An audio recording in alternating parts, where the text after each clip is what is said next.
اذان میں کیا بولا جاتا ہے؟ اذان چونکہ آپ لوگوں کو کیول ہندی آتی ہے، اردو نہیں آتی، تو آپ لوگوں نے کبھی کوشش نہیں کیا ہوگا، لیکن ایک بار کوشش کرو کہ اذان میں بولا کیا جاتا ہے۔ اذان میں یہ کہا جاتا ہے دن میں 5 بار یا 2 بار جب بھی اذان ہوتی ہے، اللہ کے علاوہ دوسرا اور کوئی بھی عبادت کے لائق نہیں، یہ بولا جاتا ہے۔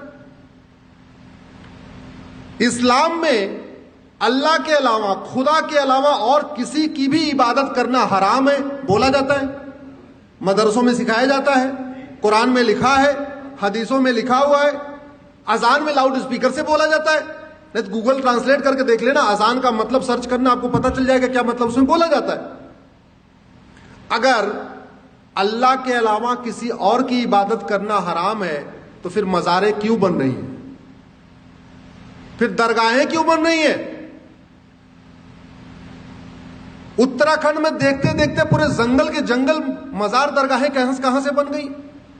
اور آپ کی جانکاری کے لیے بتا دوں، عرب میں ایک بھی مزار نہیں ہے، عرب میں ایک بھی درگاہ نہیں ہے، اور عرب میں ایک بھی پکا قبرستان نہیں ہے۔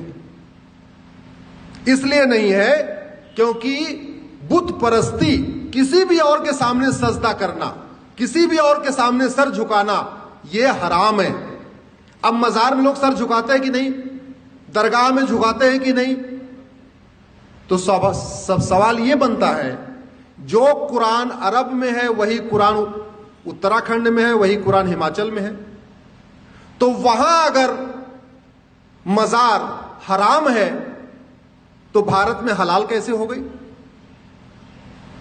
اگر عرب میں درگاہ بنانا حرام ہے، عرب میں ایک بھی درگاہ نہیں ہے، تو بھارت میں اتنی درگاہیں کیسے بن گئی اور کیوں بن رہی ہیں؟ اگر عرب میں ایک بھی پکا قبرستان نہیں ہے، یہ بھی آپ کو جانکاری کے لیے بتا رہا ہوں، بڑے بڑے شیخ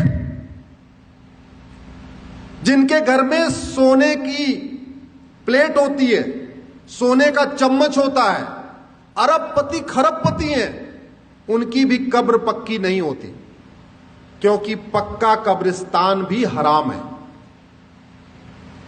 اب سوال یہ بنتا ہے، قرآن وہی، حدیث وہی، اگر عرب میں پکا قبرستان حرام ہے تو بھارت میں وہ جائز کیسے ہو گیا؟